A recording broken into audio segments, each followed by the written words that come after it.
Bhola Singh ji, dojo coming soon का ऐलान तो राहुल गांधी जी ने कर दिया है, इस पर आपकी पहली प्रतिक्रिया क्या है? देखिए, राहुल गांधी जी कब क्या बोलने लगे हैं, कब क्या करने लगे हैं, ये भगवान ही उनका मालिक है।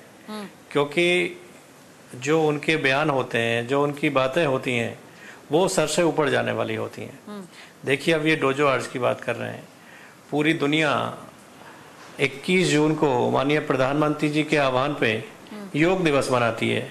लोग मेडिटेशन करते हैं और प्राचीन संस्कृति है हमारी, प्राचीन परंपराओं में हमारे ऋषि मुनि योग के माध्यम से, मेडिटेशन के माध्यम से अपने आप को फिट रखते थे। और जिस तरीके से अभी मैं देख रहा था, ये जो आपका डोजो आर्ट का वो कर रहे हैं, इसमें अगर हम सूर्य नमस्कार कर लें तो सारी क्रिया इसमें सूर्य नमस्कार की है। दूसरा, ये जापान की मार्शल आर्ट है। आज जापान के साथ साथ दुनिया के 190 से ऊपर देश योग मना रहे हैं 21 जून को, और राहुल गांधी जी जापान की आर्ट को यहाँ लाने की बात कर रहे हैं। मैं राहुल गांधी जी से, कांग्रेस के लोगों से जानना चाहता हूँ कि राहुल गांधी जी दूसरी बार केरल से सांसद केरल की जनता ने बनाए, और केरल में एक बहुत प्राचीन 4वीं शताब्दी की करली पाइटू करके मार्शल आर्ट है। अगर वो युवाओं को इतना जोड़ना चाहते हैं, इतना प्रेम रखते हैं, तो जहाँ से सांसद हैं, लगातार दूसरी बार से सांसद हैं, तो वहाँ की परली पैटू जो मार्शल आर्ट है उसको क्यों लेके नहीं आना चाहते? जो अपने देश की आर्ट है उसको लेके क्यों नहीं आना चाहते? क्यों इस तरह की बातें करते हैं? और कभी वो कहते हैं संसद में कि हिंदू हिंसक होते हैं। अगर उनको इतना देश के, अपने हिंदुस्तान के, भारत के लोगों से नफरत है, हिंदुओं से नफरत है, तो मैं जानना चाहता हूं कि ये बात हिंदू हिंसक अगर वो चुनाव से पहले बोलते तो रायबरेली की जनता उनको जवाब देती। और अगर इतना ही उनको नफरत हो, एक बार रिजाइन करके दोबारा चुनाव लड़ लें, तब चुनाव में कहें कि हिंदू हिंसक होते हैं, मुझे हिंदुओं की वोट नहीं चाहिए। तो ये तथ्यात्मक रूप में बात नहीं करते, लोगों को बरगलाने का, बहकाने का, कभी संविधान को लेके, कभी आरक्षण को लेके, कभी सरकार को लेके तरह तरह की बातें करते हैं। लोगों को गुमराह करने का काम राहुल गांधी जी ने बना रखा है। लगातार हम देखते हैं, पिछले 10 साल से देख रहे हैं कि एक बच्चा जो एग्जाम में लगातार बैठ रहा है और पासिंग मार्क की बजाय उसको 10% मार्क ही मिल रहे हैं, अब की बार 10 की बजाय 20% मार्क्स आ रहे हैं। तो उनको लग रहा है कि हम बहुत बड़ी कई बीजेपी के प्रवक्ताओं को सुना है इससे पहले भी, जिस दौरान डोजो यात्रा कमिंग सून कहा गया, उस दौरान उन्होंने सीधे इसको चाइना से कनेक्ट कर दिया और भी तमाम चीजों से कनेक्ट कर दिया। सर, अगर देश का युवा फिट रहना चाह रहा है, या कोई भी नेता, मान लीजिए आप भी कोई इनिशिएटिव लेना चाह रहे हैं, युवाओं की फिटनेस की उसमें बात है, इसमें राजनीतिक चीजें कहां से इंटरप्ट हो रही है? या उसको आप फिट इंडिया मूवमेंट के बराबर देख रहे हैं इसीलिए उसका अपोज हो रहा है? फिट इंडिया नहीं, अपोज नहीं हो रहा है। आप देखिए कि हम लोग भारत के निवासी हैं और आज योग को दुनिया एक्सेप्ट करके 21 जून को उसको मना रही है। तो जो हमारा अपना कल्चर है, अपने देश का कल्चर है, अपनी संस्कृति है, तो हमें उसको पहले लेके आना चाहिए। क्यों नहीं केरल की पल्ली पट्टू आर्ट को लेके आना चाहिए?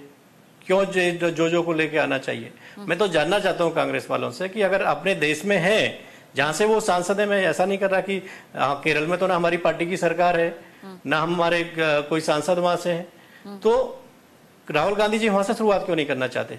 क्यों जापान की आर्ट्स को यहाँ लेके आना चाहते हैं? मैं तो ये जानना चाहता हूँ। और क्यों इस तरीके से लोगों को गुमराह करने का काम कर रहे हैं? फिट इंडिया मूवमेंट के लिए तो खेलो इंडिया के माध्यम से युवाओं को प्रेरित करके खेल के माध्यम से स्वस्थ बनाने का काम किया जा रहा है। और योग और मेडिटेशन एक ऐसी कला है कि इसके माध्यम से आदमी मानसिक और शारीरिक रूप से, दोनों रूप से स्वस्थ रह सकता है। मेरा ये नहीं है कि वो इस आर्ट्स को क्यों ला रहे, जो अपने यहाँ ऑलरेडी हैं, जो 4वीं शताब्दी की आर्ट्स केरल की, जहाँ से वो सांसद है वहां हैं, तो इसको यहाँ क्यों नहीं लेके आना चाहते? इसको क्यों नहीं करना चाहते? मैं तो जानना चाहता हूँ। नहीं भोला जी, लेकिन एक विषय ये भी है कि देखिए, जो वीडियो शेयर हुआ है राहुल गांधी का, इस वीडियो में राहुल गांधी के साथ में जो तमाम बच्चे मौजूद हैं और जो एक उनके सहयोगी मौजूद हैं, वो भी जो है जित्सु कर रहे हैं। इसका मतलब इंडिया में वो फॉलो हो रहा है, पहले से हो रहा है, तभी लोग कर रहे हैं, लोगों को वो टेक्निक आती है। 10-12 साल से सरकार है आपकी। सर, अगर इतना ही ऐतराज तमाम विदेशी चीजों का है जी, कांग्रेस के कार्यकर्ता राहुल गांधी जी के फॉलोअर जो राहुल गांधी जी कहते हैं वो करने लगते हैं। हम तो संसद में देखते हैं कि राहुल गांधी जी कुछ भी बोलेंगे उनके लोग उनके समर्थन करते हैं, जो कोई तथ्यात्मक उनका तथ्य नहीं होता। ये तो तर्कसंगत नहीं हुआ ना तो सर। मोदी जी अगर कुछ बोलेंगे या अमित शाह जी कुछ बोलेंगे तो आप उसको फॉलो नहीं करेंगे क्या? देश हमारा आजाद हो चुका है, देश की अपनी संस्कृति है, अपनी परंपरा है, अपनी आस्था है। तो जहां से वो सांसद हैं, जहां से वो प्रधानमंत्री बनने का सपना देख रहे हैं, तो वहां की संस्कृति, वहां की कला, वहां की आर्ट, उसको क्यों नहीं अपनाना चाहते? राहुल गांधी जी 21 जून को क्यों योग दिवस नहीं मनाते हैं? क्यों योग नहीं करते हैं? इस दौरान आप कांग्रेस को क्या कहना चाहेंगे? देखिए, कांग्रेस को तो मैं यही कहना चाहूंगा कि जिस तरीके से आजादी से लेके 2014 तक लंबे समय इन्होंने शासन किया, देश को गुमराह करने का काम किया। 10 साल में मोदी जी ने देश को विकसित भारत बनाने के लिए अग्रसित किया है। देश में तरक्की हुई है, देश के गरीबों को आवास, शौचालय, बिजली, पानी, गैस, ये सब चीजें पहुंची हैं, सस्ती दवाइयां पहुंची हैं, नए हॉस्पिटल्स खुले हैं, मेडिकल कॉलेज खुले हैं। तो इस विकसित भारत के उसमें उनको आगे बढ़ना चाहिए। और जो बातें करते हैं, कभी आरक्षण की बात करते हैं, कभी संविधान की बात करते हैं, कोई घटना अगर किसी बीजेपी शासित प्रदेश में हो जाती है तो तुरंत राहुल गांधी जी एक मेरा लास्ट क्वेश्चन आपसे बोला जी रहेगा, मेरा एक लास्ट क्वेश्चन आपसे सर रहेगा, आपको क्या लगता है बीजेपी का सदस्यता अभियान बहुत बड़े अभियानों में से एक है और इस समय इंडियाज लार्जेस्ट पार्टी अगर कोई है तो वो बीजेपी है, तो क्या उसकी काट निकालने की कोशिश कर रहे हैं Rahul Gandhi? Fit India movement की काट निकालने की कोशिश कर रहे हैं? आपको ऐसा लगता है क्या? राहुल गांधी जी सिर्फ गुमराह करने की कोशिश कर रहे हैं लोगों को, और कुछ उसमें है नहीं।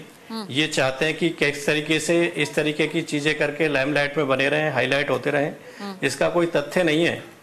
और मैं आपको बताना चाहूंगा कि जो करलीपेट्टू 4वीं शताब्दी की केरल की आर्ट्स है, उसमें जहाँ से राहुल गांधी जी सांसद हैं केरल से, मैं केरल की जनता को भी धन्यवाद देना चाहता हूँ कि पहली बार हमारी एक सांसद केरल से जीते हैं। तो निश्चित ही मैं तो यही कहूँगा कांग्रेस को भी और राहुल गांधी जी को भी कि जो अपने देश में पुरानी संस्कृति, परंपरा, कल्चर है उसको अपनाना चाहिए। अगर वो अपने देश को अपना देश का वो मानते हैं, कहीं भी जाते हैं खिलाड़ियों की जाति पूछते हैं, आर्टिस्ट की जाति पूछते हैं, तो ये अच्छा थोड़ी लगता है। मैच्योर्ड पॉलिटिशियन उनको बनना चाहिए। अब बचपने वाले बयान छोड़ देने चाहिए। और अपने विचार हमारे साथ में साझा किए। भोला सिंह सांसद बुलंदशहर से हमारे साथ में जुड़े हुए थे, जिन्होंने अपने विचार साझा